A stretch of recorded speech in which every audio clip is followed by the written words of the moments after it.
la buonanima del professore Coppino, lei se lo ricorda, ce ne parlavo. Professore Coppino, io me lo ricordo, era un uomo di grande intelligenza, di grande preparazione, poi era un preside in pensione. Sì.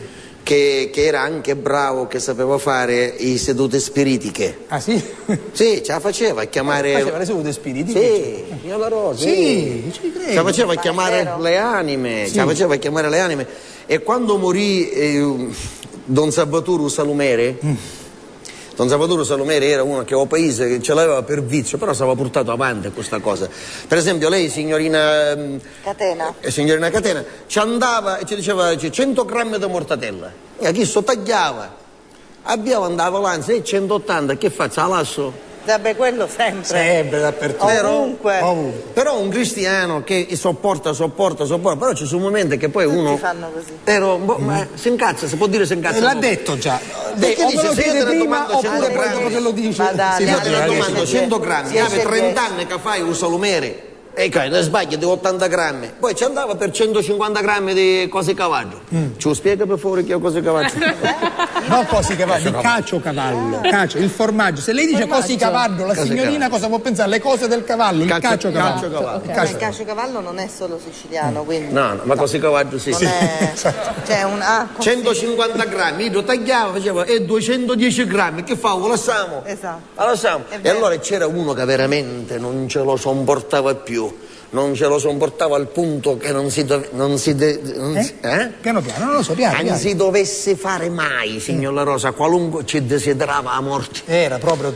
Una mattina Don Salvatore Salumere non mosse.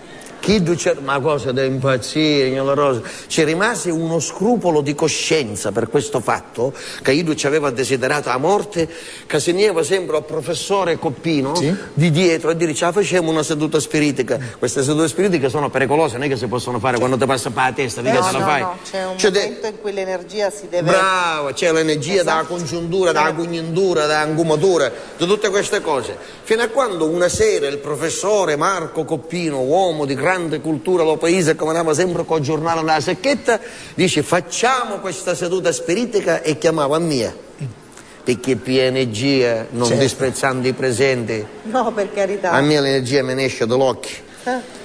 E lei ci può spiegare a tutti i film che hanno stato con mia, dice che cosa ci dicono. A chiamare a mio cugino Alfio, che è un animale ancora non classificato. Va bene. A Tina Zita, Tina Zita. Perché si chiama Tina Zita? Perché è stato zita con tutto il paese. Fidanzata con tu, era insomma la donna con tutto il paese. Facile del paese. Vabbè, allora io, mio cugino Alfio, Tina Zita, il professore Marco Coppino e l'amico nostro che si chiamava, perché ora morse Macariddu, Michele, che c'era. Allora cominciava la seduta spiritica, andando il professore di nuovo tutti candele, le luci tutte spente, i tende tutti chiusi. E io disse: ma se siamo di sera, che minchia che non è che entra luce da fuori, però dice che l'atmosfera doveva essere quella, tende tutte chiuse, luce tutte spente e canile domate. Il professore subito disse: mani sul tavolo. Facciamo la catena. Giusto. Duzza urdu di mio cugino ci disse: io saccio fare un cane, io stesso. Ma che è un cane? La catena do cane? Lui ha fatto, come dire, facciamo la catena, tutte le mani sul tavolo. Guardi le luci che si abbassano anche qui. Sembra facciamo la catena. Erano 5 cristiani.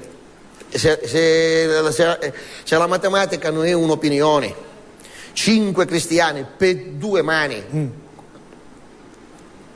Faccia il conto, quante sono? Non fa 10? Certo, 10. Che lo sanno anche i bambini? Certo. I manopichi erano 9? Non lo so, perché erano 9. E Tina Zita cominciava a fare anche durante la seduta spiritica. Mi cugino Alfio, che la mano era ma cosa ti impazzisce? Cioè neanche durante la seduta spiritica Tina Zita riusciva a stare tranquilla. Vabbè. Ci caricai una scoppola, signor La Rosa, ma ci disse: ma anche in questi momenti di cose positive devi fare il porco. Certo. Ma fallo dopo, porco. Tanto Tina c'è sempre, non è che se ne sta chiedendo. Va bene. Un poco. Va bene. Basta, abbiamo fatto la catena. Nella Rosa, i pollici che si toccavano tra di loro e i minghiolini che si toccavano tra di loro. Il tavolo Mignolino. No, tutto parte dal migno. Mignoli, si chiamano mignoli. Tu sai chi ha la figurina? No. E allora ognuno ha le sue lacune. Capito? Ognuno ha le sue lacune. Il fico d'India, vabbè. Allora, le dita piccole, il più piccolo. Allora, siccome il tavolo era grande, ci abbiamo spostati con le mani così. Sì. Da quel momento il professore Marco Coppino mi ha sbuttato l'occhio ed è entrato in tram completo. Non eravate là seduti al tavolo? A sua casa. E come è andato in tram? Guarda, sta facendo le luci per farlo impressionare. Questo è un regista. Qui è Zennaro, vero? Questo è Zennaro e anche il nostro Ernesto Marino alle luci. È entrato in trance. In trance. Come in trance? Sì, in trance. Ma come in trance? Anche, vengono ogni tanto. Ma i trance? Partecipano. Quella è un'altra cosa, lasci stare, in trance, cioè è entrato, come dire, si è talmente concentrato di un'altra dimensione. È andato in un'altra dimensione. E cominciava a dire: sì. Don Salvatore Salumeri, ci siete?